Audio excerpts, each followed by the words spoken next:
sun di ba kan phan chun lom nak thong lo na thama aze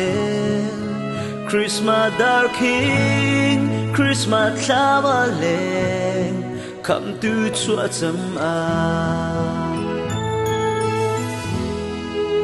un kip in lo nak thong an hung tham in lung her ha tên a hung za Christmas thing cung treo độ hun an thing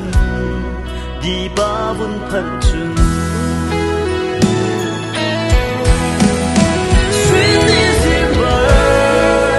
a thum mi kha kan cha long na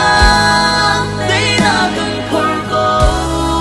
come to Christmas kha a sum bin mi Sweet December long na le they na pia de zung za lin zung za nan chung long go she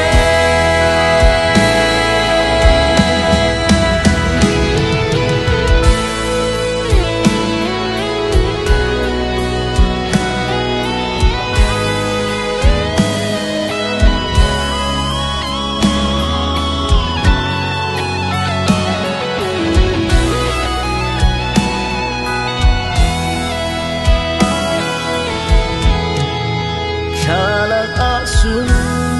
di ba kan phan chun lom nak thong lo na thama aze Christmas dark king Christmas thama le kam tu chua cham a